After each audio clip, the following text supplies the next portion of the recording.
নমস্কাৰ সকলোকে স্বাগতম জনাইছো আৰম্ভ কৰিছো আমাৰ আজিৰ অনুষ্ঠান অভিমত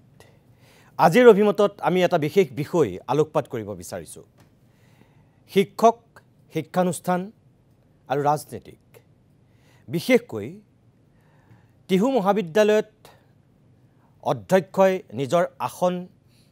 এগৰাকী মন্ত্ৰীক এৰি দিয়াৰ পিছত সামাজিক মাধ্যমতে হওক অসমৰ সংবাদ মাধ্যমতে হওক ব্যাপক ৰূপত চৰ্চা হৈছিল আৰু তাৰে আলমত আজি আমি কেইটামান কথা আকৌ এবাৰ অভিমতত পাতিব বিচাৰিছো এই কাৰণে পাতিব বিচাৰিছো যে আমাৰ সমাজৰ আটাইতকৈ যিসকল মানুহৰ ওপৰত ৰাষ্ট্ৰ নিৰ্মাণ জাতি নিৰ্মাণৰ গুৰু দায়িত্ব অৰ্পিত হৈ থাকে সেই শ্ৰেণীটোই হৈছে শিক্ষক সমাজ এটা জাতিৰ মেৰুদণ্ড সদৃশ জাতিৰ খনিকৰ তেখেতসকল ৰাষ্ট্ৰ নিৰ্মাণৰ তেখেতসকল প্ৰকৃত সৈনিক আৰু সেই শিক্ষকসকলৰ ওপৰতেই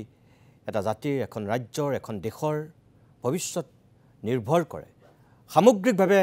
বিশ্ব মানৱৰ কল্যাণৰ বহুখিনি দিশ এই শিক্ষক সমাজৰ ওপৰতেই নিৰ্ভৰশীল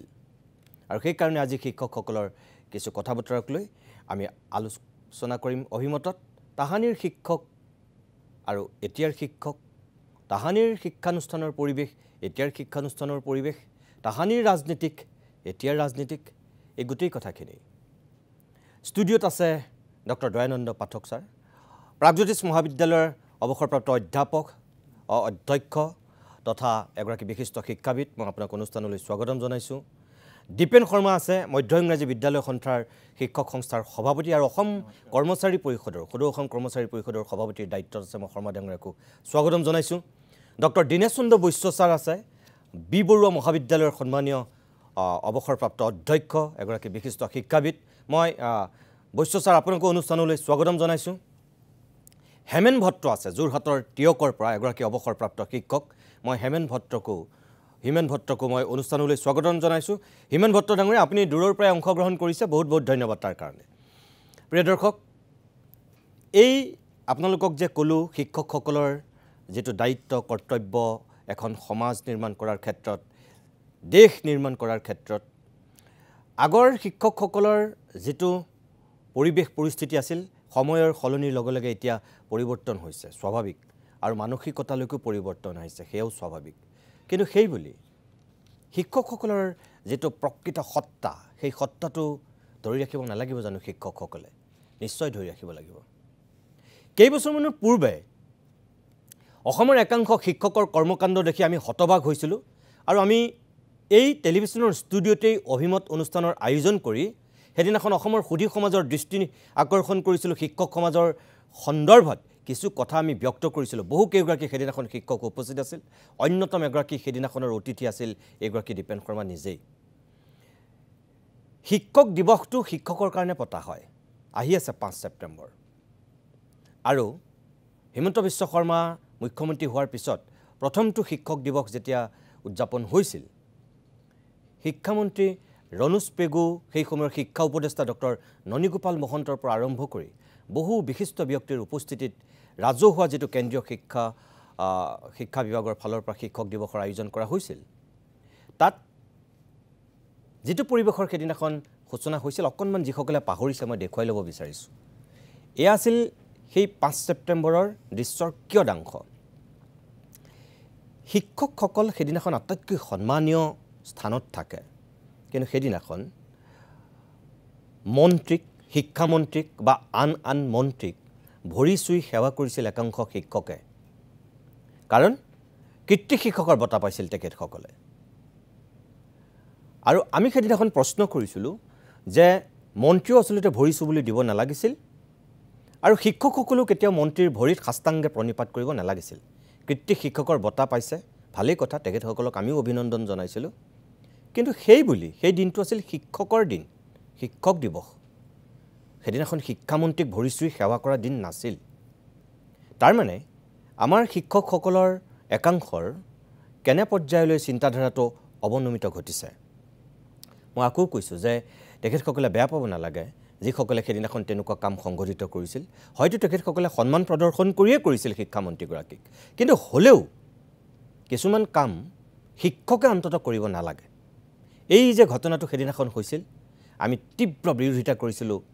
আৰু আমি শিক্ষক সমাজৰ প্ৰতি আহ্বান জনাইছিলোঁ যে ভৱিষ্যতলৈ এনেকুৱা কাম নকৰিব। কিন্তু তাৰ পিছতো দুই এটা ঘটনা ঘটি আছে। এই যে টিহু মহাবিদ্যালয়ত শেহতীয়াকৈ অধ্যক্ষৰ আসনখন এৰি দিলে এগৰাকী মন্ত্ৰীক,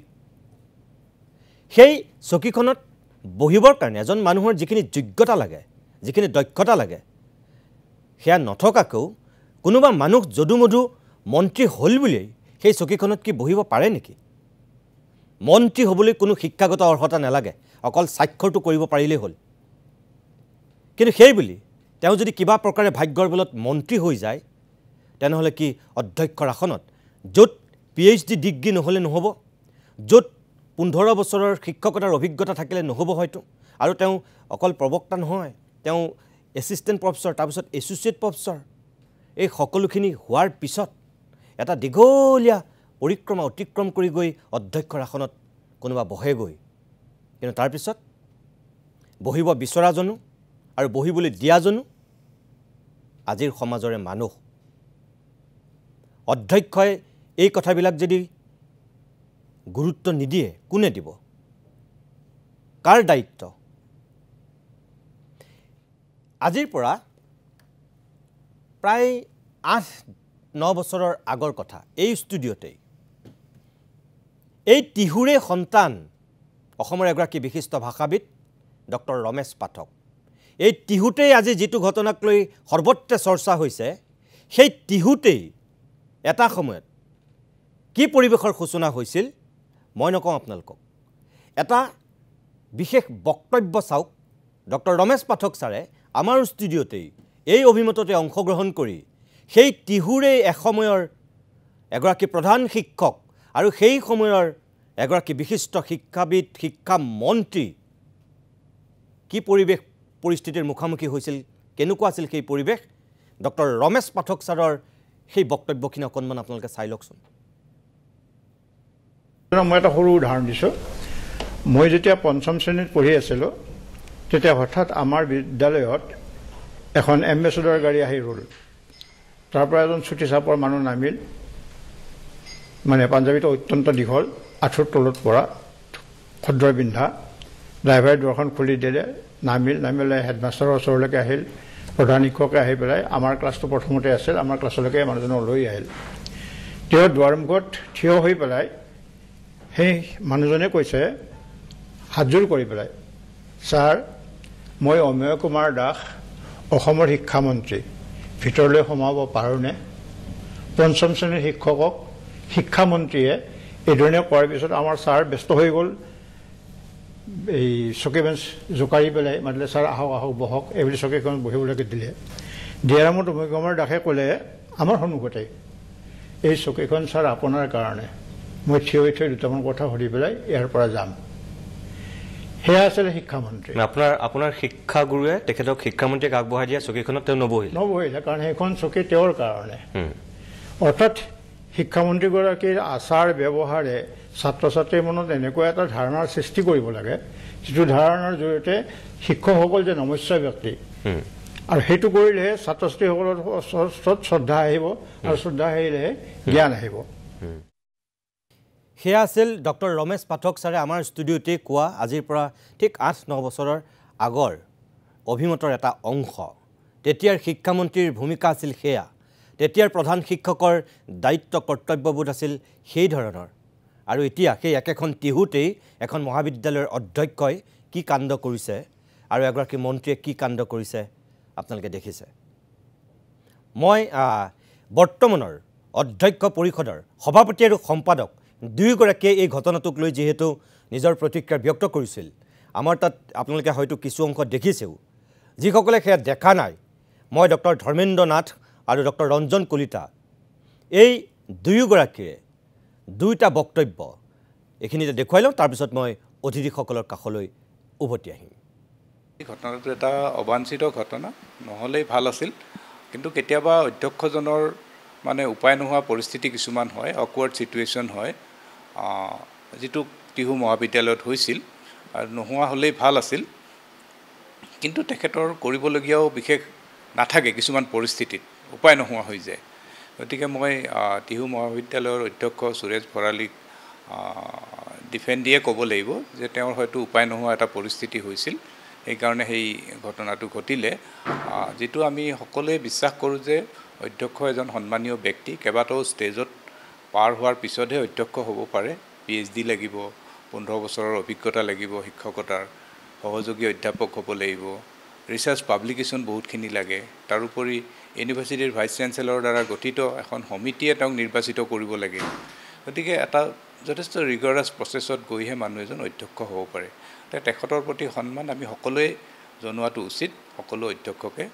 আৰু এই ক্ষেত্ৰত মই ভাবোঁ আমাৰ মন্ত্ৰী মহোদয় এজন সন্মানীয় ব্যক্তি, তেখেতকো আমি সকলোৱে সন্মান কৰাটো উচিত। আৰু তেখেতৰ কাৰণেও যদি মহাবিদ্যালয়ত সেই সময়ত বেলেগ আসনৰ ব্যৱস্থা নাছিল, আসনৰ ব্যৱস্থা কৰিব লাগিছিল। তেনেকৈ একো আহ্বান এতিয়ালৈকে দিয়া নাই, কাৰণ দিয়াৰ একো দৰকাৰো তেনেকৈ আছে বুলি নাভাবোঁ। সকলোৱে যদি নিজৰ নিজৰ মৰ্যাদা ৰাখি চলে, তেতিয়াহ'লে এনেকুৱা এটা ডাইৰেকশ্যন দিয়াৰ কোনো দৰকাৰ নাই। তথাপি মই ভাবোঁ অধ্যক্ষসকলে নিজে সচেতন হ'ব যে,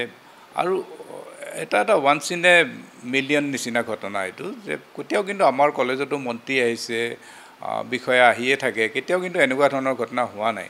কেইদিনমান আগতে শিক্ষামন্ত্ৰীও আহিছিল আমাৰ মহাবিদ্যালয়ত, তেওঁ ডাইৰেক্ট আহি চোফাতে বহিছে। গতিকে আৰু বেছিভাগ মহাবিদ্যালয়ত তেনেকৈয়ে চলি থাকে। কেতিয়াও এনেকুৱা ধৰণৰ অফিচাৰ আহি যে প্ৰিন্সিপালৰ চকীত বহিব বা বিধায়ক, মন্ত্ৰী, তেনেকুৱা ঘটনা খুব ৰেয়াৰ। গতিকে তেনেকুৱা ডাইৰেকশ্যন দিব লাগে বুলি আমিও ভবা নাই। আৰু মহাবিদ্যালয়ৰ অধ্যক্ষসকল এই ক্ষেত্ৰত নিশ্চয় নিজে নিজে সচেতন। 4 তাৰিখে এই ঘটনাটো এটা হৈছিল, আৰু মই একাষাৰ কওঁ যে এইটো আচলতে অবাঞ্ছিত। কি পৰিস্থিতিত বা সেই ঠাইত কেনে এটা পৰিস্থিতি উদ্ভৱ হৈছিল মই সেই সম্পৰ্কে সম্পূৰ্ণ অৱগত নহয়। কিন্তু স্বাভাৱিকতে আমাৰ এটা কথা হয় যে প্ৰত্যেকজন বিষয়া, কৰ্মচাৰী বা যি পদবীতেই নাথাকক, প্ৰত্যেক পদবীৰ এখন আসন থাকে, আৰু সেই আসনখনত সেই পদবীত যেতিয়া যিজন থাকে সেই ব্যক্তিজনেই সাধাৰণতে সেই আসনখনত বহে। গতিকে মই আজি এখন কলেজৰ অধ্যক্ষ, আৰু এই কলেজখনৰ এই আসনখনত মই সেইদিনাৰ পৰা বহিছোঁ যিদিনা মোক ইয়াত নিযুক্তি দিয়া হৈছে। আৰু এই নিযুক্তিটো যিদিনালৈকে বাহাল থাকে বা মই অৱসৰৰ দিনালৈকে যদি বাহাল থাকে, সেই দিনটোলৈকে এই আসনখনত মই বহিম। আৰু তাৰপিছত যদি মই অৱসৰ গ্ৰহণ কৰোঁ বা ইয়াৰ পৰা যদি মই আন ঠাইলৈ যাওঁ, তেতিয়াহ'লে এইখন আসনত মই বহাটো অনুচিত বা মই কেতিয়াও নবহোঁ। আৰু এইটো মহাবিদ্যালয়ৰ অধ্যক্ষ বুলি নহয়, সি প্ৰাথমিক বিদ্যালয়ৰ প্ৰধান শিক্ষকেই হওক বা বিশ্ববিদ্যালয়ৰ উপাচাৰ্যই হওক বা অন্যান্য কোনোবা বিষয়াই হওক, চৰকাৰী বিষয়াই হওক বা ব্যক্তিগত বিষয়াই, মানে কোম্পানীৰ বিষয়াই হওক, যে নিৰ্দিষ্ট আসনখনত সাধাৰণতে নিৰ্দিষ্ট ব্যক্তিজন বহে। আৰু তাত বেলেগ এজন ব্যক্তি গৈ সেই দায়িত্বটো নিদিয়ালৈকে আচলতে বহাৰ আমি পৰম্পৰা বা তেনেকুৱা দেখা নাই। যোন যিখন আসনত থাকে সেই আসনখন আনক এৰি দিয়াটোৱেই নহয়, সেই আসনখনৰ যিটো গৰিমা বা মৰ্যাদা, সেই মৰ্যাদা বা গৰিমাটো বজাই ৰখাটো সেই বহাজনৰ দায়িত্ব। সেইখন মোৰ আসন বা আপোনাৰ আসন বা আন কাৰোবাৰ আসন নহয়, যে যোনখন আসন যিজনক ন্যস্ত কৰা গৈছে যিটো দায়িত্বত, সেই আসনখনৰ মৰ্যাদাটো ৰক্ষা কৰাটো তেওঁৰ দায়িত্ব। আমাৰ তালৈ আগে পিছে মন্ত্ৰী আহিছে, মাননীয় মুখ্যমন্ত্ৰী বা শিক্ষামন্ত্ৰীও আমাৰ মহাবিদ্যালয় আহিব। আগতে শিক্ষামন্ত্ৰী থাকোঁতে বৰ্তমানৰ মুখ্যমন্ত্ৰী মহোদয়ো আহিছে বা অন্যান্য মন্ত্ৰীসকলো আহিছে, কিন্তু তেনেধৰণে কোনো মন্ত্ৰীয়ে কিন্তু আমাৰ অধ্যক্ষৰ আসনত আমি বহিবলৈ দিয়াও নাই। তেওঁলোকৰ কাৰণে আমি বিশেষ সন্মানীয় আসনৰ ব্যৱস্থা কৰিছোঁ, বা কোনোজন মন্ত্ৰী বিধায়কে আমাৰ আসনৰ বহাৰ কোনো ধৰণৰ আকাংক্ষাও প্ৰকাশ কৰা মই দেখা নাই মোৰ কাৰ্যকালত। যে বৰ্তমানৰ মাননীয় মুখ্যমন্ত্ৰীগৰাকী মহাবিদ্যালয়সমূহৰ হয়তো আটাইতকৈ বেছিকৈ মহাবিদ্যালয়লৈ যোৱা মুখ্যমন্ত্ৰী হ'ল বৰ্তমানৰ মাননীয় মুখ্যমন্ত্ৰী ডক্টৰ হিমন্ত বিশ্ব শৰ্মাদেৱ। তেখেতৰ সমান খুব কম মন্ত্ৰী মহাবিদ্যালয়সমূহলৈ গৈছে, কিন্তু তেনেকুৱা ঘটনা আমি মাননীয় মুখ্যমন্ত্ৰী, শিক্ষামন্ত্ৰী হৈ থাকোঁতেও আমি কেতিয়াও তেনেকুৱা ঘটনা শুনা নাই। আৰু মাননীয় বৰ্তমানৰ শিক্ষামন্ত্ৰী মাননীয় ডক্টৰ ৰুণোজ পেগু মহাশয়, গতিকে তেখেতৰ আমি গুণোৎসৱৰ সময়ত সেইটো আমি লক্ষ্য কৰিছিলোঁ, আৰু আচলতে সেই কথাটোৱে মন্ত্ৰীৰ মৰ্যাদা আৰু শিক্ষকৰ মৰ্যাদা উভয়ৰ মৰ্যাদা বৃদ্ধি কৰিছিল। সেয়া আছিলে দুগৰাকী বৰ্তমানৰ অধ্যক্ষৰ বক্তব্য। মই ডক্টৰ দয়ানন্দ পাঠক শৰ্মা আপোনাৰ কাষলৈকে আহিছোঁ। যদিও এটা ঘটনাৰ আলমত আমি কথাখিনি পাতিব বিচাৰিছোঁ, কিন্তু সামগ্ৰিকভাৱে একেবাৰে প্ৰাথমিকৰ পৰা বা মাধ্যমিকৰ পৰা কলেজৰ পৰা বিশ্ববিদ্যালয়ৰ পৰ্যন্ত যদি আমি গোটেই শিক্ষক শ্ৰেণীটোৰ কথা আলোচনা কৰোঁ, যে দিনক দিনে কেতিয়াবা এনেকুৱা লাগে যে সকলো শিক্ষক কিন্তু একেবাৰে একেটা শাৰীত থৈ পেলাই আমি আলোচনা কৰিলেও নহ'ব এতিয়াও কিন্তু যথেষ্টখিনি শিক্ষক হৈ আছে আৰু তেওঁলোকে সেই মেৰুদণ্ড পোন কৰি ৰাখিছে কিন্তু একাংশ শিক্ষকে নিজৰ বাৰু সঁচাকৈ সেই যে তেওঁলোক শিক্ষক তেওঁলোকৰ যে সমাজত অলপ সুকীয়া স্থান আছে মান আছে মৰ্যাদা আছে গুৰুত্ব আছে প্ৰভাৱ আছে সেই কথাটো তেওঁলোকে নিজে অনুভৱ নকৰা হৈছে নেকি নে তেওঁলোকে গমেই নাপায় আন চাকৰিয়ালৰ দৰে তেওঁলোকে অকল এটা চাকৰি কৰে আপুনি কি বুলি ভাবে আপুনি নিজে এখন মহাবিদ্যালয়ৰ অধ্যক্ষ আছিল দীঘলীয়া সময়ৰ কাৰণে মানে এইটো এটা স্খলন এইটো নোহোৱা বুলি মই নকওঁ এই স্খলনটো হৈছে আদৰ্শগত ভাৱে বা তেওঁলোকৰ কামৰ নমুনা দেখিছোঁ বহুত কিন্তু আগতে কিন্তু এইটো যে আজি প্ৰাথমিক বিদ্যালয়ৰ পৰা মাধ্যমিক বা কলেজ এইবিলাকত কিন্তু আগতে অধ্যক্ষৰ যিখন আসন বা আমাৰ প্ৰধান শিক্ষকৰ যিখন আসন সেইখন খুব মৰ্যাদাপূৰ্ণ আছিল মানে হি ৰেপ্ৰেজেণ্টছ দ্য ইনষ্টিটিউশ্যন বা তেওঁ গোটেই সমাজখনৰ যেন এটা তেওঁ মানে তেওঁ চিম্বল আছিল আৰু কি কিন্তু পিছত দেখিলোঁ যে বহুত শিক্ষক কিন্তু সেই নিজৰ যিটো আদৰ্শগতভাৱে তেওঁলোক কিন্তু স্খলিত হৈছে এইটো হয় কিন্তু তাৰ মাজতো বহুত অধ্যক্ষ আছে যিসকল কিন্তু একদম পোন হৈ আছে আৰু মই বহুত মহাবিদ্যালয় দেখিছোঁ যে তাত প্ৰিন্সিপালৰ যিখন বা অধ্যক্ষৰ যিখন আসন সেইখনত কোনো নবহে অধ্যক্ষ গৰাকীয়েহে কেৱল বহে আৰু তাত যদি তাত প্ৰেচিডেণ্ট আহে প্ৰেচিডেণ্টৰ কাৰণে এখন বেলেগকৈ আসন তেওঁলোকে কিন্তু বনাই থৈ দিছে তাত সেইটো এটা বেলেগ কথা আৰু যে প্ৰেচিডেণ্টৰ কাৰণে প্ৰেচিডেণ্টৰ এটা সন্মানীয় ব্যক্তি গতিকে তেওঁৰ কাৰণে এখন আসন বনাই থৈ দিছে আপোনাৰ মই নলবাৰীতে দেখা পাইছোঁ যে এইখন কোনে বহে এইখন আপোনাৰ প্ৰেচিডেণ্টৰ আসন গতিকে সেইটো এটা বেলেগ বস্তু গভৰ্ণিং বডি প্ৰেচিডেণ্টৰ সেইখন বনাই থৈ দিছে কিন্তু এতিয়া ধৰক মই যি এইসকল কাম কৰিছিলোঁ মই য'ত কাম ধৰক কিশোৰী মোহন পাঠক ছাৰৰ নিচিনা ব্যক্তি এইসকল মোৰ প্ৰেচিডেণ্ট আছিল কিন্তু তেওঁলোকক বহিবলৈ ক'লে তেওঁলোকে কিন্তু কৈছে নহয় এইখন প্ৰেচিডেণ্ট এইখন প্ৰিন্সিপালৰ আসন প্ৰিন্সিপালৰ যিটো মৰ্যাদা সেইটো সদায় আমি অক্ষুণ্ণ ৰাখিব লাগিব নহ'লে মই কোন যে মই উপাচাৰ্য মানুহ আছিল তেওঁ উপাচাৰ্য আছিল তেওঁ কেতিয়াও নবহিছে তেওঁক মানে কৈছে যে মই I am just an ordinary man মোক বেলেগৰ বেলেগ সদস্যসকল যেনেকৈ বহে মই সেনেকৈহে বহিম সেইটো হ'ল আদৰ্শগত কথা বা তেওঁৰ যিটো চিন্তা তেওঁ আপোনাৰ তেজপুৰ বিশ্ববিদ্যালয়ৰ প্ৰথম উপাচাৰ্য আছিল আৰু মোৰ কলেজত আপোনাৰ তেওঁ প্ৰেচিডেণ্ট আছিল কিন্তু তেওঁৰ পৰা আমি শিকিছোঁ এই কথাবিলাক যে কেনেকৈ আপোনাৰ সন্মান কৰিব লাগে আৰু চেয়াৰখন আপোনাৰ যিখন আপোনাৰ চকীখন আচলতে ব্যক্তি নহয় এইটো এটা চিম্বল সেই কথাটো আপোনাৰ তেখেতসকলে কিন্তু এই কথাটো বুজিছিল আৰু সেইকাৰণে কিশোৰী মোহন পাঠক ছাৰহঁতৰ এই কথাৰ পৰা কিন্তু আমি বহুত শিকিছোঁ আৰু আমি আৰু এখনে আপোনাৰ হৈছে কি মই এইটো কথা ক'ব খুজিছোঁ এখন এবাৰ মহাবিদ্যালয়ত এখন মাধ্যমিক বিদ্যালয়ত মোক মাতিলে কিবা এটা এখন সভা এখন সেই সভাখন 125 বছৰ হৈছে 125 বছৰ হৈছে বিদ্যালয়খনৰ স্থাপন হোৱাৰ গতিকে তেওঁলোকৰ মোক মাতিছে এজন বিশিষ্ট অতিথিকে মাতিছে তাত মই দেখিলোঁ যে তাত প্ৰথম অধ্যক্ষ বা প্ৰধান শিক্ষকজন যিখন ঠাইত বহে যিখন চেয়াৰত বহে যিখন মানে চকীত বহিছিল সেইখনক একদম ভালকৈ ফুলৰ মাজত তাত ৰাখি থৈ দিছে আপোনাৰ তাত চাৰিওফালে ফুল আৰু সকলোৱে আহি পেলাই যিমানেই ব্যক্তি আহিছে চবেই সেইখনক প্ৰথমতে প্ৰণাম কৰিছে আপোনাৰ সেইটোওতো দেখিছোঁ গতিকে এইটো হ'ল আপোনাৰ কালচাৰ আৰু মই তেতিয়া কৈছিলোঁ যে নহয় আপোনালোকে যিটো কালচাৰ ৰাখিছে এই কথাটো কিন্তু পছৰ প্ৰজন্ম কিন্তু এই কথাটো তেওঁলোকে সদায় মনত ৰাখিব যে মানে আপোনালোকে অন্তত শিকাই দিছে সকলোকে যে প্ৰধান শিক্ষকগৰাকী যিগৰাকী তাত বহিছিল প্ৰথম অধ্যক্ষগৰাকী তাত পিছৰখিনি বহাই নাই তাত পিছৰখিনিয়ে পৰ্যন্ত বহা নাই ধুনীয়াকৈ থৈ দিছে এই কথাটো আমাক এনেকুৱা এটা আজিও মই সেইকাৰণে ক'ব পাৰিছোঁ এই কথাটো অতি গৌৰৱেৰে কৈছোঁ যে সেই মানুহখিনিৰ পৰা আমাৰ শিকিবলগীয়া বহুত আছিল আৰু এইখন গ্ৰাম্যাঞ্চলৰ আপোনাৰ গতিকে এইটো হ'ল সংস্কৃতি গতিকে সকলোৱে আহি পেলাই তাত এখন খাট এখন ৰাখিছে খাটৰ ওপৰত চেয়াৰখন বহাই থৈ দিছে চেয়াৰখন আপোনাৰ ধুনীয়াকৈ তাত ফুলেৰে কৰিছে আৰু তাত তেওঁৰ ফটো এখনো ৰাখিছে আৰু সকলোৱে আহি পেলাই কিমান আৰু যিসকল তেওঁৰ ছাত্ৰবিলাক এতিয়া তেওঁলোকেই ৰিটায়াৰ কৰিছে আপোনাৰ তেওঁৰ যিসকল ছাত্ৰ কাৰণ 125 বছৰ তেওঁলোকে ৰিটায়াৰ কৰিছে আৰু তেওঁলোকে আহি সকলোৱে ফুল দলিয়াইছে আৰু সকলোৱে তাৰ সেৱা জনাইছে দিছ ইজ কালচাৰ একদম সেই কালচাৰৰ পৰা আমি শিকিব লাগে আপোনাৰ গতিকে আমি অধ্যক্ষৰ আসনত আমি বহিছোঁ বহি পেলাই এইটো আমাৰ কালচাৰ নহ'ল এইটো এটা আপোনাৰ এইটো এটা অপব্যাখ্যা এটা হ'ল আৰু সেইটো এটা মই ভাবোঁ এটা স্খলিত কথা এটা আৰু এইটোৱে কোনো উদাহৰণ দাঙি নধৰে আৰু এইটো বৰং প্ৰজন্মক কিন্তু এইটো তেওঁলোকৰ নীতিগতভাৱে তেওঁলোকৰ মনত এটা নিগেটিভ চেতনাহে তাত জাগ্ৰত ঠিক আছে মই ধন্যবাদ জনাইছোঁ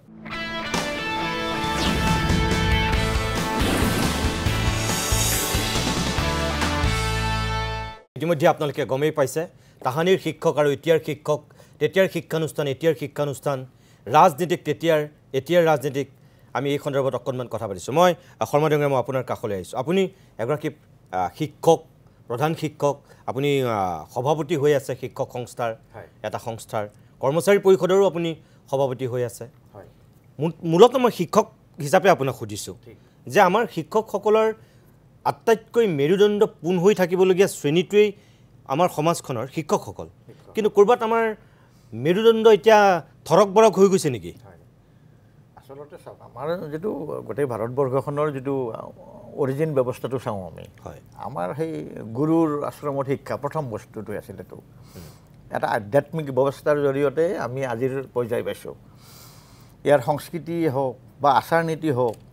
এইবিলাকৰ ওপৰত ভিত্তি কৰি আমাৰ সংবিধান গঠন হৈছে আজি গীতা শ্ৰেষ্ঠ পৃথিৱীৰ প্ৰতি। তো এইবিলাক ক্ষেত্ৰত ধৰক সিদিনাখন টিহু কলেজৰ যিটো বিষয়, এই বিষয়ত অধ্যক্ষগৰাকী ওচৰত আছে ৰৈ, বা তাত কি পৰিস্থিতিত কি পৰিৱেশত এইটো হৈছে এইটো অকণমান কোৱাটো অসুবিধা। কিন্তু এইটো কথা ঠিক যে একোজন সামাজিকভাৱে দায়বদ্ধ ব্যক্তি বা সামাজিক কথাৰ লগত জড়িত ব্যক্তি, তেখেতসকলে যথেষ্ট সাৱধানতাৰে মানে চিন্তা কৰি কাম কৰা দৰকাৰ হয়। এইকাৰণে আজি এই অৱস্থাটো নাহিলহেঁতেন নিশ্চিতভাৱে।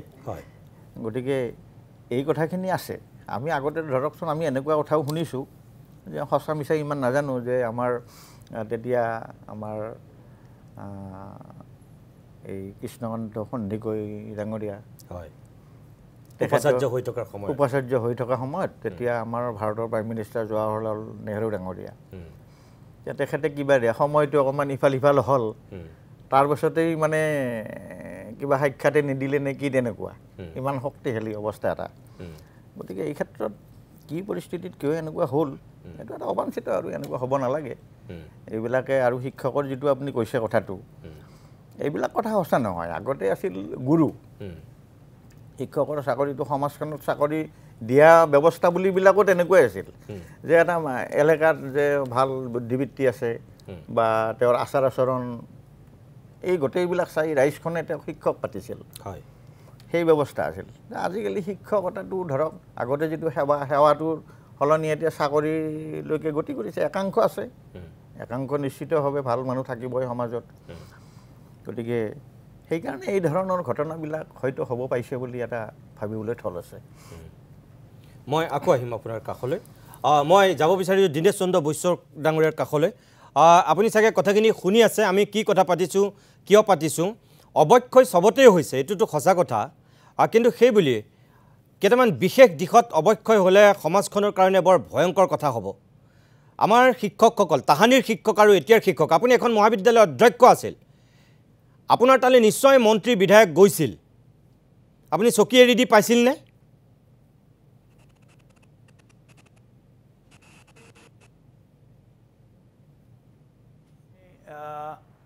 দুগৰাকী এক্সিষ্টিং প্ৰিন্সিপালৰ কথা শুনিলোঁ, ডক্টৰ পাঠকৰ কথা শুনিলোঁ, আৰু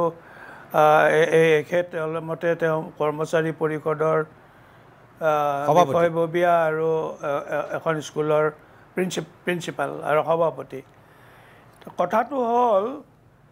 কথাবোৰ মানুহে স্পষ্টকৈ ক'ব নোখোজে কোনেও। এতিয়া কোৱা হৈছে যে এখন কলেজৰ প্ৰিন্সিপাল হ'বলৈ তেওঁ বহু বছৰ এছ'চিয়েট প্ৰফেচাৰ চাকৰি কৰিব লাগে, তেওঁ ডক্টৰেট কৰিব লাগে, তেওঁ ভালেমান ৰিচাৰ্চ পেপাৰ লিখিব লাগে, তেওঁৰ API ভাল হ'ব লাগে, ইয়াৰ উপৰিও আৰু এটা কিবা লাগে, সেইটো হ'ল তেওঁৰ এটা চৰিত্ৰ থাকিব লাগে, তেওঁ স্বাভিমানী হ'ব লাগে, তেওঁ শিক্ষকৰ লেখীয়া মানুহ হ'ব লাগে, তেওঁ প্ৰিন্সিপাল হ'ব পৰা মানুহ হ'ব লাগে যাৰ কামান থাকে। এই বস্তুটো আজিৰ তাৰিখত নাই। তুমি সুধিছা নিতু যে মই কি কৰিছিলোঁ। বি বৰুৱা কলেজত যিখন আসনত মই এজন সাধাৰণ মানুহ দীনেশ বৈশ্য প্ৰিন্সিপাল হিচাপে বহিছিলোঁ, সেইখন আসনত গোপী বৰদলৈ বহিছিল, সেইখন আসনত হেম বৰুৱা বহিছিল,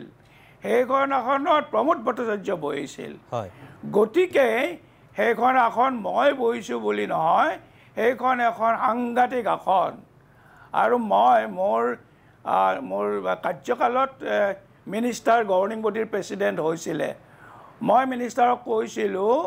যে আপুনি যেতিয়া বি বৰুৱা কলেজত সোমাব তেতিয়া আপুনি মন্ত্ৰী হিচাপে নোসোমাব আপুনি সোমাব যে আপুনি গোপী বৰদলৈ পতা কলেজত সোমাইছে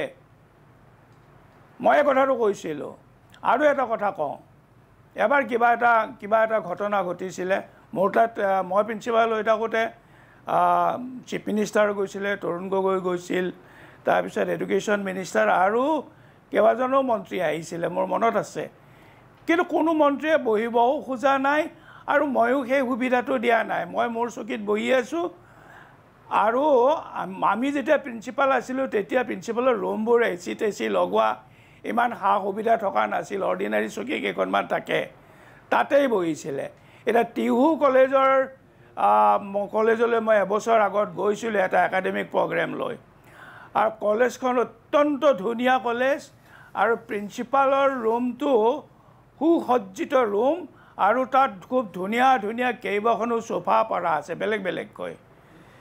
আৰু প্ৰিন্সিপালৰ চকীখনত বহিবলৈ যিকোনো মানুহ এজনক ভিতৰলৈ যাব লাগে যেতিয়া এজন মন্ত্ৰী বা এডুকেশ্যন মিনিষ্টাৰ বা চিফ মিনিষ্টাৰ যদি তালৈ যায় তাত সোফাত বহিবৰ কাৰণে অজস্ৰ ঠাই আছে কথাটো হ'ল প্ৰিন্সিপালে নিজেই মন্ত্ৰীজন সোমাই যোৱাৰ লগে লগে তেওঁ উঠি যাব লাগিছিলে আৰু সোফাত বহিব লাগিছিল আৰু তেওঁৰ সন্মুখৰ সোফাৰ চকীত মন্ত্ৰীজনক বহাব লাগিছিল এইটো প্ৰিন্সিপালৰ দায়িত্ব চিটটো এৰি নিদিয়াটো প্ৰিন্সিপালৰ দায়িত্ব এতিয়া ঘটনাটো হ'ল এনেকুৱা এটা পৰিৱেশ হৈছে যে আজিৰ তাৰিখত ভাইচ চেঞ্চেলাৰ হওক প্ৰিন্সিপাল হওক হেডমাষ্টাৰ হওক যিয়েই নহওক কিয় এনেকুৱা হৈছে তেওঁলোক যেন চৰকাৰৰ মন্ত্ৰীৰ তলত চাকৰি কৰা মানুহ আৰু তেওঁলোকে স্বাভিমানটো তেওঁলোকে বজাই নাৰাখে আৰু সেইকাৰণে মন্ত্ৰীসকলে সেই সুবিধাটো পাইছে মই এটা কথা মনত পৰিছে এতিয়া এই মুহূৰ্তত যে কিবা এটা কাৰণত বি বৰুৱা কলেজৰ কিবা এটা কেছ এটা হৈছিল আৰু সেই কেছটোত লৈ সেই সময়ৰ এডুকেশ্যন মিনিষ্টাৰে ডাইৰেক্টৰক পঠিয়াই দিছিল মোৰ তালৈ যে তেওঁ মাতিছে মোক তেতিয়া মই কৈছিলোঁ কি কেছত মাতিছে ক'লে যে এই অমুকটো কেছত মাতিছে মই কৈছোঁ অমুকটো কেছৰ ফাইল তাতে আছে আপোনালোকে না কৰিব পাৰে হাঁ কৰিব পাৰে তাত চাবলগীয়া আছে মই যোৱাৰ প্ৰয়োজন আছে বুলি নাভাবোঁ কথাটো হ'ল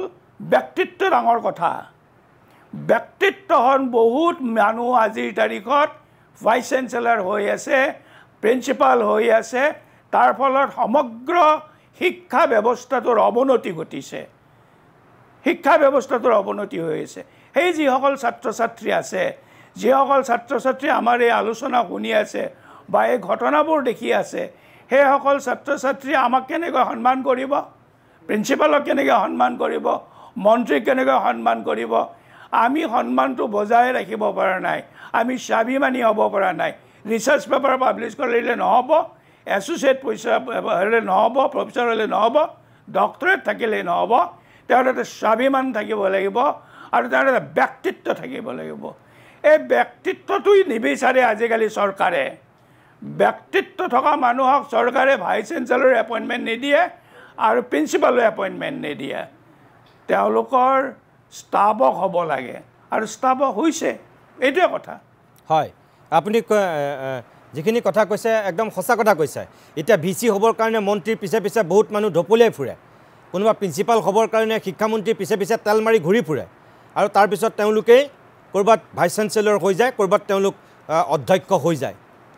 আপুনি ঠিক কথা কৈছে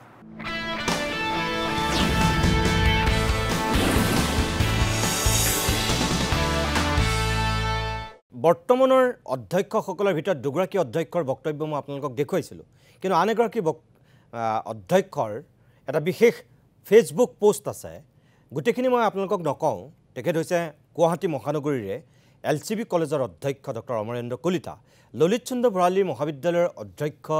অমৰেন্দ্ৰ কলিতাই সামাজিক মাধ্যম যোগে এজন অধ্যক্ষ হিচাপে যিখিনি কথা কৈছে খুব স্পৰ্শকাতৰ কথা কেইটামান তেখেতে কৈছে যিসকলে আপোনালোকে দেখিছে আপোনালোকে চাগে গম পায় কিন্তু যিসকলে দেখা নাই মই অকণমান তাৰ দুটামান লাইন জাষ্ট পঢ়ি দিছোঁ আপোনালোকক অধ্যক্ষৰ চকী অধ্যক্ষৰ বাবে অধ্যক্ষৰ চকীত নিৰ্দিষ্ট অধ্যক্ষজনহে বহে তাত আন কোনো বহিব নোৱাৰে বা নবহে এই কথা সকলোৱে জানে যদি নাজানে তেওঁ মহামূৰ্খ বা মস্ত অজ্ঞানী 2 এজন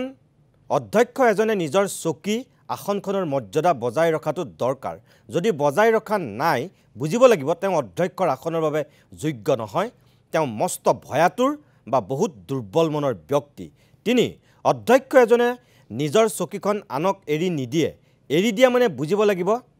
তেওঁ নিজস্ব শক্তি কম আনৰ শক্তিত চলিব খোজে তেওঁ এজন স্বাৰ্থপৰ আৰু সুবিধাবাদী ব্যক্তি 4 অধ্যক্ষ এজনে নিজৰ চকীখন এৰি দিলেও কোনো ভদ্ৰ মানুহে সেই আসনখনত নবহে বহিছে যদি বুজিব লাগিব তেওঁ এজন অভদ্ৰ ব্যক্তি আৰু 5 অধ্যক্ষ এজনে আসনখন এৰি নিদিয়া অৱস্থাতেই বেলেগ আসন থকাৰ পাছতো যদি কোনোবাই নিজে গৈ অধ্যক্ষৰ আসনত বহে তেতিয়া বুজিব লাগিব তেওঁ এজন ক্ষমতালোভী দখলদাৰী মনোবৃত্তিৰ মানসিকভাৱে অসুস্থ ব্যক্তি বাকিখিনি কথা মই নকওঁ এই 5টাই পঢ়ি দিছোঁ এগৰাকী অধ্যক্ষই নিজৰ স্থিতি স্পষ্ট কৰি এই কথাখিনি কৈছে ডক্টৰ অমৰেন্দ্ৰ কলিতাই এতিয়াও কিন্তু এনেকুৱা অধ্যক্ষ তাৰমানে আমাৰ ৰাজ্যখনৰ শিক্ষানুষ্ঠানত আছে মই হিমেন ভট্ট ডাঙৰীয়া মই আপোনাৰ কাষলৈ গৈছোঁ বহু সময় ধৰি আপুনি কথা একো ক'বই পৰা নাই আপোনাৰ লগত মাজে মাজে সংযোগো বিচ্ছিন্ন হৈছে নেটৱৰ্কৰ অকণমান প্ৰব্লেম সমস্যা হৈ আছে আপুনি এগৰাকী অৱসৰপ্ৰাপ্ত শিক্ষক আমাৰ শিক্ষক সমাজটোৱে সদায় মেৰুদণ্ড পোন কৰি থাকিব লাগিব জাতি নিৰ্মাণত সমাজ নিৰ্মাণ কৰাত তেখেতসকলৰ ভূমিকা সবাতোকৈ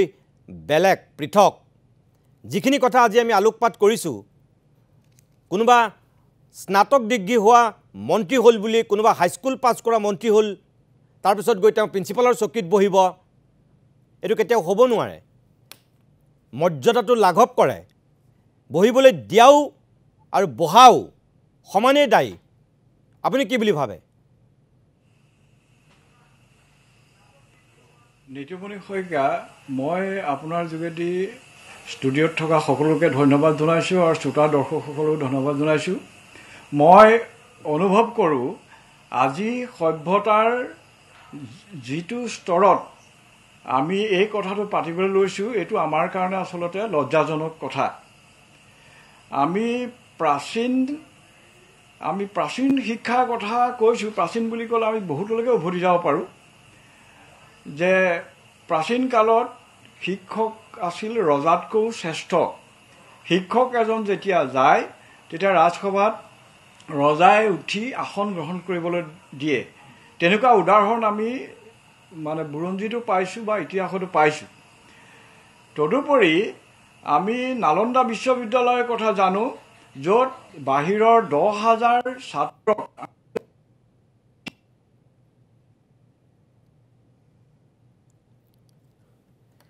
তেখেতৰ লগত সংযোগ বিচ্ছিন্ন হৈছে যথেষ্ট নেটৱৰ্কৰ প্ৰব্লেম সমস্যাৰ সন্মুখীন হৈ আছোঁ যিহেতু মই আকৌ সম্ভৱ হ'লে মই তেখেতৰ কাষলৈ যাম কিন্তু দয়ানন্দ পাঠক ছাৰ মই আকৌ আপোনাৰ কাষলৈ আহিছোঁ আমাৰ কথা হ'ল যে ৰাজনীতিকসকলেও কেতিয়াবা কিন্তু সেই দায়িত্বটো পালন কৰিব লাগে এতিয়া জয়ন্তমল্ল বৰুৱাই কালি সংবাদ মাধ্যমৰ আগত কৈছে তেওঁ বন্ধু আছিল কাৰণে তেওঁক বহিবলৈ দিলে কাৰণে তেওঁ বহি দিলে তেওঁক জোৰ কৰিছিল বহিবলৈ সেই চকীখনত সেইকাৰণে বহিলে তেওঁ এনেই নবহিলেহেঁতেন হেনো কিন্তু এতিয়া দীনেশ বৈশ্য ছাৰে কৈছে তেওঁ এবছৰ আগত সেই মহাবিদ্যালয়খনলৈ গৈ আহিছে প্ৰিন্সিপালৰ চকীখনৰ সন্মুখত তাত কেইবাটাও সোফা আছে বুলি কৈছে সোফাটো বহিব পাৰিলেহেঁতেন বন্ধুৱে বাৰু ক'লেই ভদ্ৰতাৰ খাতিৰত কি মন্ত্ৰীৰ কি তাত দায়িত্ব নাই নেকি বা তেওঁ সেইখিনি জ্ঞান নাই নেকি যে প্ৰিন্সিপালৰ চকীখনত যিটি মানুহ বহিব লাগে নে নালাগে এতিয়া উপাচাৰ্যৰ চকীটোত তেনেকৈ মন্ত্ৰী যদি কিবা কাৰণত বিশ্ববিদ্যালয়লৈ যায় ডিব্ৰুগড় বিশ্ববিদ্যালয় গুৱাহাটী বিশ্ববিদ্যালয়লৈ যায় তেনেহ'লে কি শিক্ষামন্ত্ৰীগৰাকী আমাৰ উপাচাৰ্যৰ চকীত বহি দিব নেকি তাৰমানে বহিবলৈ ক'লে উপাচাৰ্যৰ সন্মানৰ খাতিৰত যদি কয়ো ক'ব নালাগে কিন্তু কেতিয়াবা যদি ভুলতো যদি কয়ো ক'বতো নালাগেই কিন্তু এতিয়া দিনকাল এনেকুৱা হৈছে তেলতুল মাৰি পেলাই উপাচাৰ্য হ'বলৈ বিচৰা মানুহৰ সংখ্যা বহুত নহয় এতিয়া গতিকে তেনেকুৱা মানুহে যি টি ক'ব পাৰে প্ৰিন্সিপাল যদি কোনোবা তেলতুল মাৰি প্ৰিন্সিপাল হৈছে সেইবিলাক মানুহেতো নিজৰ চকীখন এৰি দিয়াটো তেনে সাধাৰণ কথা আপুনি কি বুলি ক'ব এতিয়া এইটো ক্ষেত্ৰত নহয় কথাটো অত্যন্ত হতাশাজনক পৰিস্থিতিৰ মাজেৰে আমি গৈ আছোঁ এতিয়া ধৰক আপোনাৰ মোৰ এটা নিজস্ব অভিজ্ঞতাৰ মই কথা ইয়াত ক'ব খুজিম যে এটা মোৰ হেমন্ত তালুকদাৰ পশ্চিম গুৱাহাটী সমষ্টিৰ তেওঁ বিধায়ক আছিল তেওঁ বিধায়ক আছিলে সংসদীয় সচিব আছিলে আৰু তেতিয়া সচিব হোৱাৰ কাৰণে বা তেওঁ MLA হোৱাৰ কাৰণে তেওঁ নিজৰ নামটো নিজেই প্ৰপ'জ কৰি পেলাই আৰু তাত MLA হ'ল বুলি যে তেওঁ সভাপতি হ'ব লাগিব এনেকুৱা কোনো কথা নাই নিজৰ নামটো নিজেই প্ৰপ'জ কৰিছে যে মই সভাপতি দিব লাগে তেওঁ সভাপতি হ'ল সভাপতি হৈ পেলাই এনে কিছুমান তেওঁ কাম কৰা আৰম্ভ কৰিলে এদিন মই তেওঁক গেট আউট কৰি দিছোঁ this will not be acceptable মই একচেপ্ট কৰিব নোৱাৰিম আপোনাৰ কলেজৰ চাৰ্টত গতিকে মই তেওঁক কিন্তু আপোনাৰ ৰুমৰ পৰা মই বাহিৰ কৰি দিছিলোঁ আপোনাৰ সেইখিনি সাহস মোৰ আছিল আপুনি অধ্যক্ষ হৈ থকা মই অধ্যক্ষ হৈ থকাৰ সময়ত মই উলিয়াই দিছিলোঁ তেওঁক এজন বিধায়কক বিধায়ক মানে তেওঁ সেই সময়ত আপোনাৰ মোৰ প্ৰেচিডেণ্ট কিন্তু উলিয়াই দিছিলোঁ তেওঁ কিন্তু তেওঁ একদম নিমাত হৈ পেলাই তেওঁ ওলাই গুচি গৈছিল আপোনাৰ ভয় খাই পেলাই আপোনাৰ গতিকে এই কথাবিলাকো আছে আৰু কথা হৈছে কি আমাৰ এতিয়া যিসকল প্ৰিন্সিপাল হৈছে তেওঁলোকে হয়তো ক'ৰবাৰ এটা পেট্ৰনেজত কিন্তু তেওঁ নিজৰ যে আপুনি যিটো সময়ত হেমন্ত মই 1 মিনিটৰ কাৰণে ছাৰ কথা এটা কওঁ আপুনি যিটো সময়ত হেমন্ত তালুকদাৰক উলিয়াইছে সেইটো সময়ত কিন্তু কংগ্ৰেছ চৰকাৰে চলি আছে আৰু তেওঁলোকে এনেকুৱা অৱস্থাত আছিল যে মই সভাপতি হ'লোঁ গতিকে I can do and undo anything ঠিক এনেকুৱা এটা মনোবৃত্তি লৈ পেলাই তেওঁ আহিছিলে মই কৈছোঁ ন কলেজৰ এটা নিজস্ব সত্তা এটা আছে নিজস্ব ব্যক্তিত্ব এটা আছে নিজৰ এটা আদৰ্শ আছে তাৰে আদৰ্শৰ পৰা আমি 1 ইঞ্চি আমি ওলাই আহিব নোৱাৰিম গতিকে মই কিন্তু তেওঁ যেতিয়া নহয় বোলে মই MLA কৈছোঁ বোলে ন MLA হওক বা আপুনি যিয়ে হওক আপুনি ওলাই যাব লাগিব ইয়াত আপুনি ইয়াত নাখাটিব সেই কথাবিলাক আমি UGC আছে গুৱাহাটী বিশ্ববিদ্যালয় আছে আমি তেওঁৰ কথা মতেহে শুনিম তেওঁৰ মতে আমি নুশুনিম তেওঁ কৈছে ইটো এপইণ্টমেণ্ট দিব লাগে সেইটো এপইণ্টমেণ্ট দিব লাগে আমি দিব নোৱাৰিম এই কথাবিলাক আছে আৰু মই ইয়াত এটা উদাহৰণ দিব খুজিছোঁ যে এবাৰ যেতিয়া ব্ৰিটিছ পাৰ্লামেণ্টত মানে নতুনকৈ আপোনাৰ প্ৰাইম মিনিষ্টাৰ হৈছে টনি ব্লেয়াৰ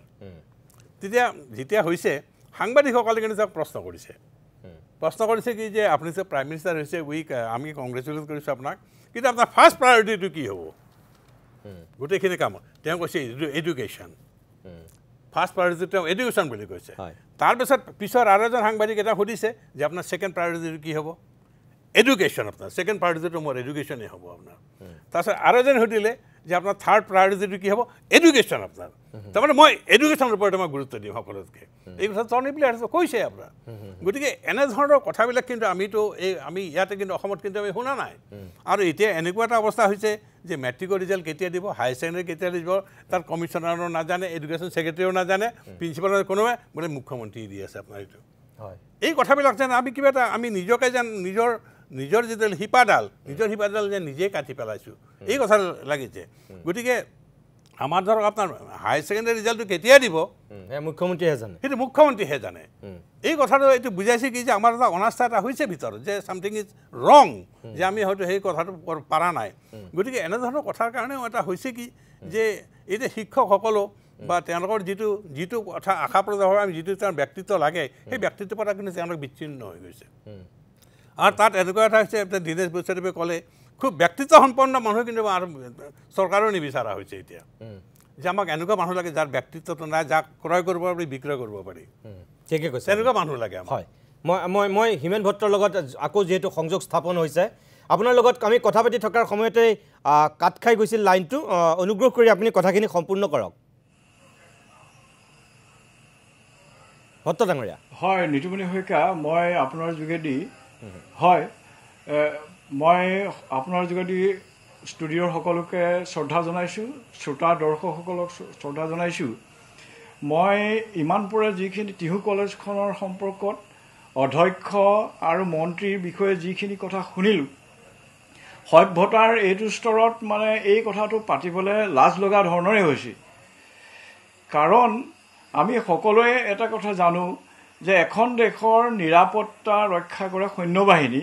আৰু এখন দেশৰ মেৰুদণ্ড পোন কৰি ৰাখে শিক্ষক সমাজে সৈন্যবাহিনীক হতাশ হ'ব পৰা অসন্মানজনক কথা ক'লে যেনেকৈ দেশৰ কাৰণে বিপদ দেশৰ নিৰাপত্তাৰ কাৰণে বিপদ ঠিক তেনেকৈ শিক্ষকসকলক অৱমাননা কৰি শিক্ষকসকলক সন্মান হানি কৰি এখন দেশে বা এটা জাতিয়ে মেৰুদণ্ড পোন কৰি থিয় হ'ব পাৰিব এই কথাও ভাবিব নোৱাৰি এই কথা আমি সকলোৱে জানো যে আলেকজাণ্ডাৰৰ দৰে যিজন মহাবীৰ, আলেকজাণ্ডাৰ যেতিয়া জন্ম হৈছিল তেতিয়া ৰজা ফিলিপে তেতিয়া সেই সময়ত এৰিষ্টটল জীয়াই আছিল, আৰু এৰিষ্টটললৈ এখন চিঠি লিখি কৈছিল যে মোৰ এজন পুত্ৰ সন্তান জন্ম হৈছে, আৰু ইয়াৰ বাবে মই ঈশ্বৰক ধন্যবাদ দিয়া নাই, মই ধন্যবাদ দিছোঁ আপোনাক, যিহেতু এই মুহূৰ্তত আপোনাৰ দৰে এজন শিক্ষক আমাৰ দেশত আছে। গতিকে শিক্ষকৰ অতীতৰ বা প্ৰাচীন শিক্ষা জগতত শিক্ষকৰ সন্মান আছিল তেনেকুৱা। নালন্দা বিশ্ববিদ্যালয়ত 80গৰাকী শিক্ষকে দেশ বিদেশৰ 10,000 ছাত্ৰ ছাত্ৰীক পঢ়ুৱাইছিল। তাত সেই 80জন শিক্ষকেহে সকলো কথাৰ নেতৃত্ব লৈ সভ্যতাৰ সৃষ্টি কৰিছিল। শিক্ষা জগতত দেশৰ সনাতন ভাৰতবৰ্ষত এক সভ্যতাৰ সৃষ্টি কৰিছিল। আমাৰ মুখ্যমন্ত্ৰীগৰাকীয়ে অনবৰতে সনাতন ধৰ্ম, সনাতন কথা কৈ থাকে, কিন্তু আমাৰ দেশত যিবোৰ সনাতনী আদৰ্শ আছে সেই আদৰ্শবিলাক তেওঁলোকে নিজেই ভংগ কৰে। তেনেকুৱা ভংগ কৰা এটা উদাহৰণ মই আজি কিছুদিনৰ আগত দেখিছিলোঁ। শিক্ষামন্ত্ৰীগৰাকীয়ে শিক্ষকসকলক মাতি নি ইণ্টাৰভিউ লোৱা দি যি ধৰণে পুলিচি জেৰা চলাইছিল, এই সংস্কৃতিটোৱে পৰৱৰ্তী কালত তললৈ বিয়পি আহিছিল, আৰু বহুতো শিক্ষা বিষয়ে আৰু বহুতো আনকি জিলাৰ উপায়ুক্ত পৰ্যন্ত মানুহে মুখ্যমন্ত্ৰীৰ এই আদৰ্শটো লৈ শিক্ষকসকলক ব্যৱহাৰ কৰিবলৈ ল'লে। এই ঘটনাবোৰ এখন দেশৰ সভ্যতা সংস্কৃতিৰ কাৰণে অতি ভয়ানক কথা, আৰু আদৰ্শ আৰু নৈতিকতাহীনভাৱে এখন শাসকসকলে যদি এখন দেশ চলাবলৈ যায়, শিক্ষকসকলক এইদৰে যদি অপমানিত কৰিবলৈ হয়, তেতিয়াহ'লে এই দেশখনৰ এটা ভয়ানক পৰিস্থিতিৰ সৃষ্টি হ'ব। আমি ভাবোঁ যে এই চৰকাৰৰ পৰা শিক্ষকসকলৰ যে সন্মান লাঘৱ হৈছে এই ক্ষেত্ৰত কোনো সন্দেহ নাই, আৰু এই ক্ষেত্ৰত শিক্ষকসকলেও কৰিব লগা বহুতো কথা আছে। এই তিহু মহাবিদ্যালয়ৰ যিজন অধ্যক্ষই আসনখন আগবঢ়াই দিছিল মন্ত্ৰীক বহিবলৈ, সেই আসনখন আগবঢ়াই দিয়া স্বত্তেও মন্ত্ৰীগৰাকীয়ে কিন্তু শিক্ষকৰ মৰ্যাদাৰ কথা ভাবি সেই আসনখন তেওঁ গ্ৰহণ নকৰাকৈ থাকিব পাৰিলেহেঁতেন। এই ক্ষেত্ৰত দুই পক্ষই আচলতে ইয়াৰ পৰা পাঠ গ্ৰহণ কৰিব লগা কথা আছে। শাসকবৰ্গৰ যেনেকৈ আছে, শিক্ষকসকলৰ মাজতো ইয়াৰ পৰা পাঠ গ্ৰহণ কৰিব লগা আছে। সেয়ে মই এটা কথাই অনুৰোধ জনাওঁ, যদি ইয়াৰ কোনো পৰিৱৰ্তন নহয়, চৰকাৰ ঘৰৰ পৰা বা শাসকসকলৰ যদি চৰিত্ৰৰ কোনো পৰিৱৰ্তন নহয়, তেতিয়াহ'লে আমাৰ জাতীয় শিক্ষাৰ ভেটি টনকিয়াল কৰিবৰ কাৰণে, শিক্ষকৰ মান মৰ্যাদা ৰক্ষা কৰিবৰ কাৰণে ব্যক্তিগতভাৱে প্ৰাইভেট ছেক্টৰত হ'লেও এটা শিক্ষাৰ ক্ষেত্ৰত এটা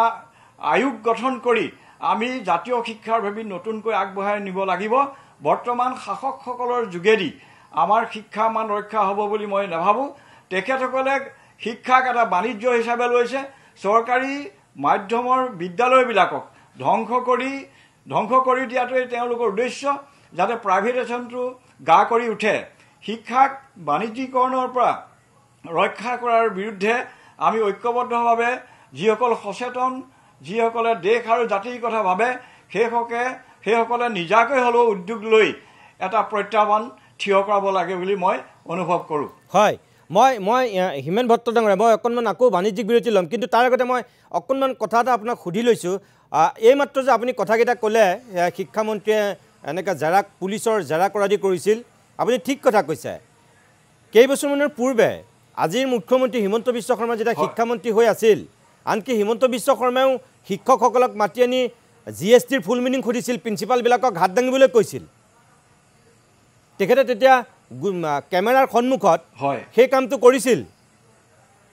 সেয়া আমি বাতৰি কৰিছিলোঁ। সেই সময়ত কলেজৰ প্ৰিন্সিপালক GSTৰ ফুল মিনিং সুধি কুইজ সোধাদি সুধিছিল আৰু হাত দাঙিবলৈ দিছিল, কোনে কোনে জানে বুলি কৈ। এইটো কথা ঠিক যে যেনেকৈ সেই সময়ত শিক্ষামন্ত্ৰীৰ সেই কথাটো কেতিয়াও সমৰ্থনযোগ্য নাছিল, তেনেকৈ কিন্তু সেই হিমন্ত বিশ্ব শৰ্মাই এটা সময়ত শিক্ষকক বাবা তই কচোন বুলি প্ৰশ্ন কৰিছিল, আৰু সেই শিক্ষকৰো দুখ আছিল।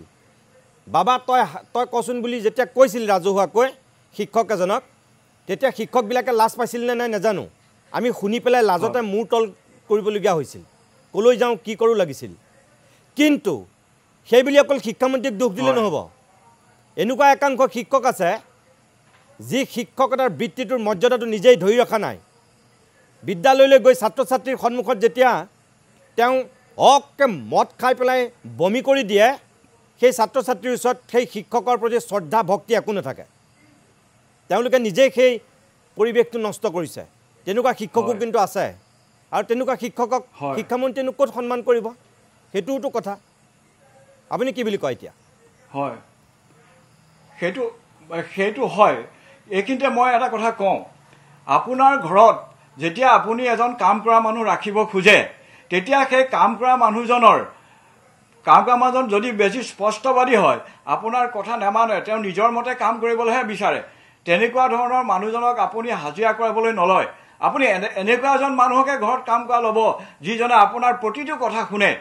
অসমৰ শিক্ষা জগতত এনেকুৱা বহুত শিক্ষক চৰকাৰে নিজে নিযুক্তি দি লৈছে যিসকলে তেওঁলোকৰ কথা শুনে তেওঁলোকৰ কথা মানে এইটো চৰকাৰৰ এটা সংস্কৃতি কৰি লৈছে দীনেশ বৈশ্য ছাৰে এই কথাটো খুব ভালকৈ কৈছে যে এনে শিক্ষকক নিয়োগ কৰি লৈছে যিসকল শিক্ষকে চৰকাৰৰ কথা মন্ত্ৰী মুদাগৰৰ শাসকৰ কথা মানি লয় আৰু শাসকৰ পাছে পাছে ঘূৰি ফুৰে গতিকে তেনেকুৱা শিক্ষকসকলৰ পৰা আমি এনেকুৱা সন্মানজনক ব্যৱহাৰ আশা কৰাটো ভুল হ'ব গতিকে সেইটো চৰকাৰৰে সৃষ্টি আৰু সেই চাম শিক্ষকৰ বাবেই যিসকল স্বাভিমানী শিক্ষক সেইসকলো আমাৰ দৰে শিক্ষকে আজি অপমানিত হ'ব লগা হৈছে সেইটো কিন্তু আপুনি কোৱা কথাটো হয় তাৰ কাৰণে কিন্তু সমগ্ৰ শিক্ষক জগৰীয়া নহয় এতিয়াও স্বাধীনমনা বহু শিক্ষক আছে মই নিজেও এজন শিক্ষক মই নিজে চৰকাৰৰ বিৰুদ্ধে মই জেল হাজতত আছোঁ মোৰ চাকৰি 3বাৰকৈ মই ছাছপেণ্ড হৈছোঁ গতিকে এই এমুঠিমান তেনেকুৱা দাসত্বসুলভ মনোবৃত্তিৰ শিক্ষকক লৈ গোটেই শিক্ষক জাতিটোক আমি অসন্মান কৰিব নোৱাৰোঁ নিতুমণি শইকীয়া হয় নিশ্চয় ধন্যবাদ জনাইছোঁ মই আপোনাক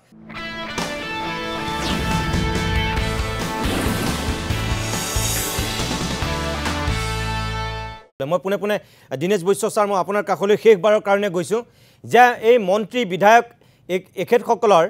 শিক্ষানুষ্ঠানবিলাকত এটা আধিপত্য বিস্তাৰ কৰাৰ মানসিকতা থাকে কিবা কিবি বিভিন্ন কাৰণত আৰু শিক্ষকসকলে বিশেষকৈ প্ৰিন্সিপাল হেডমাষ্টাৰ অধ্যক্ষসকলে তেওঁলোকৰ লগত অলপ এইকাৰণে মিলি চলিব বিচাৰে হয়তো চৰকাৰৰ এটা সাহায্য পায় কেতিয়াবা বিভিন্ন কাৰণত সোণালী জয়ন্তী হয় কিবা ৭৫ বছৰীয়া শতবাৰ্ষিকী পাতিবৰ কাৰণে সেই বিধায়কজনৰ পৰা বা মন্ত্ৰীজনৰ পৰা কিবা এটা অৰ্থ সাহায্য পোৱাৰ আশাটো কেতিয়াবা খেওমেও হৈ দিয়ে এইবিলাক কাৰণেই বাৰু কেতিয়াবা যদি কোনোবা ব্যৱসায়ী এজনে কোটি টকা দিলে কোটি টকা দিয়াৰ কাৰণে কেতিয়াবা প্ৰিন্সিপালে সেই ব্যৱসায়ীজনকো চকীত বহিবলৈ এৰি দিয়া পৰিৱেশ আহিবগৈ নেকি অসমখনত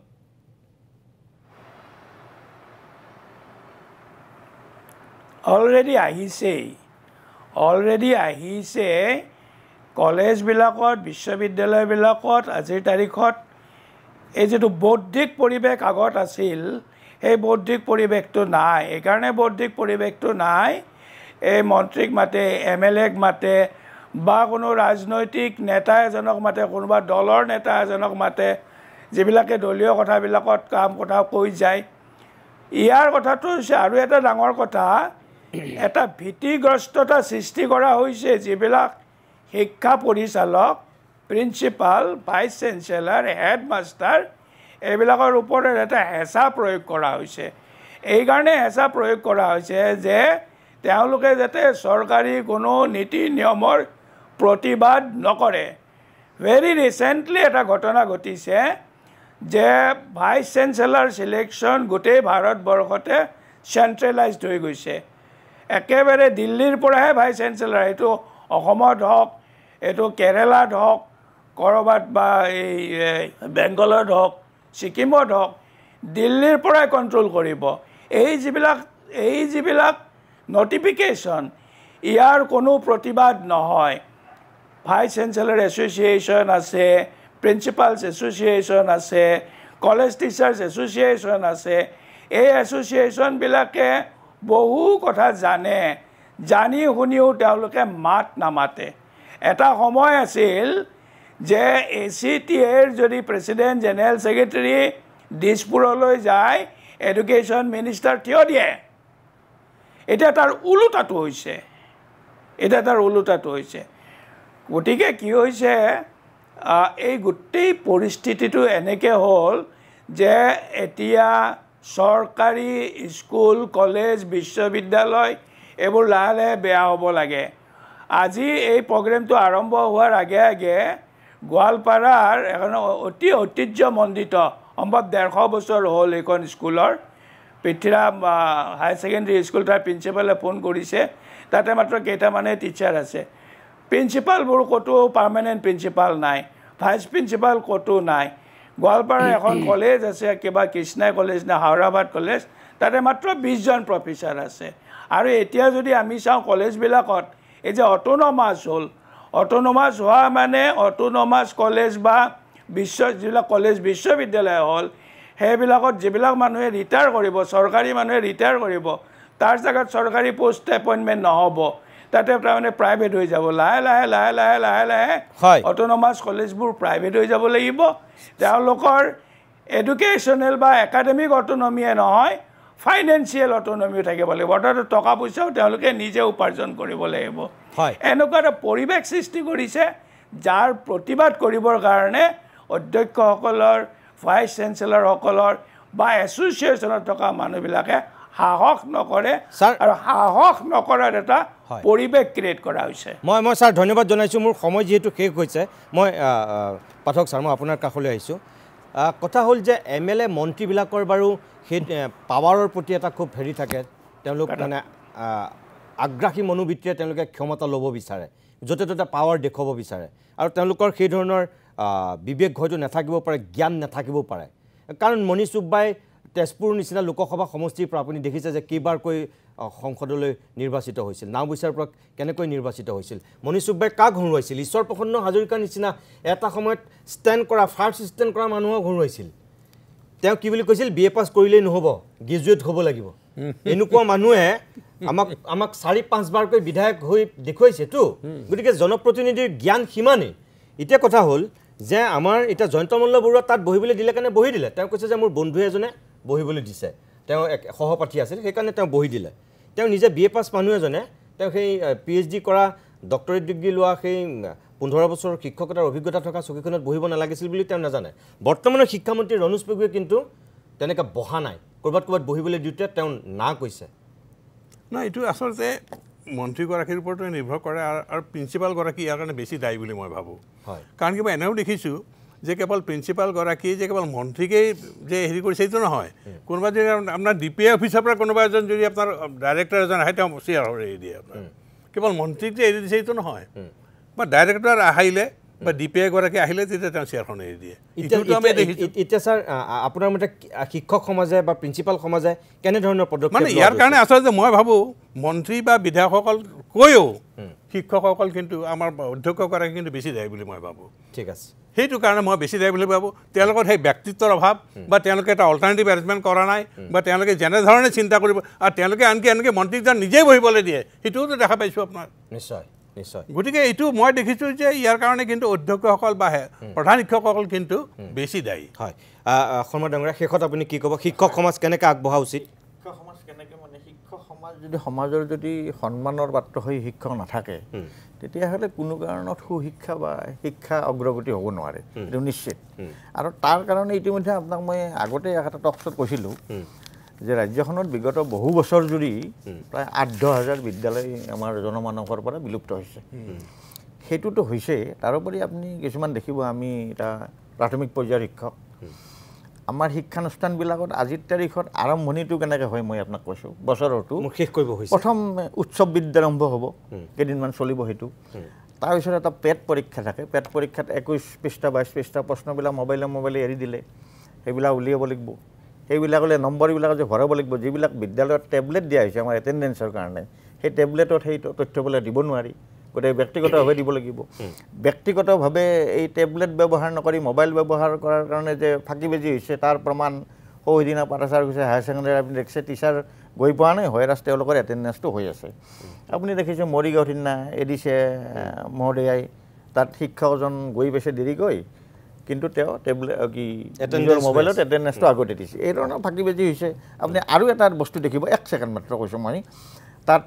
আমাৰ ধ্ৰুপদী ভাষাৰ কাম কৰিব লাগিব জগাদে কৰিব লাগিব হা এক পেৰ মাকে নাম কৰিব লাগিব তাকো কৰিব লাগিব 70টা গছ তাৰমানে আপুনি ক'ব বিচাৰিছে এনেকুৱাখিনি হেঁচা থকাৰ পিছত শিক্ষকক মানে বেকা কৰিবলৈ চৰকাৰে তেনে শিক্ষকৰ তাৰমানে বিদ্যায়তনিক যিটো দিশ এই দিশটোৰ প্ৰতি শিক্ষকে ধ্যান দিব নোৱাৰে কোনো উপায় নাই তাৰমানে এইবিলাক অহৰহ কৰিব লাগিব আৰু এনেকুৱা আহি যে এইটো লাগিবই আৰু ফটো দিব লাগিব ক'ত দিম ফটো হা এই ধৰণৰ সাংঘাতিক ধৰণৰ ঘটনাবিলাক চলি আছে প্ৰেছাৰত আছে তাৰমানে গোটেই শিক্ষক প্ৰেছাৰ আজি আপুনি ধৰক এজন শিক্ষয়িত্ৰী ঢুকাই কি ছুইচাইড কৰিছে বিহালীত শিক্ষা বিষয়ৰ কাৰণে ছুইচাইড কৰিছে এটা সৰু ঘটনা নহয় ঠিক আছে তেখেতে ছুইচাইড কৰিছে কিন্তু এনেকুৱা বহুত মানুহে এই ধৰণৰ প্ৰেছাৰ অনবৰত সহ্য কৰি আছে মই আপোনালোক আটাইকেইজনকে শেষত ধন্যবাদ জনাইছোঁ হিমেন ভট্ট ডাঙৰীয়া আপুনি তিয়কৰ পৰা অংশগ্ৰহণ কৰিলে দীনেশ বৈশ্য ছাৰ মই আপোনাকো ধন্যবাদ জনাইছোঁ আৰু দয়ানন্দ পাঠক ছাৰ আৰু দীপেন শৰ্মা ডাঙৰীয়া আপোনালোক দুয়োকে বিশেষভাৱে ধন্যবাদ জনাইছোঁ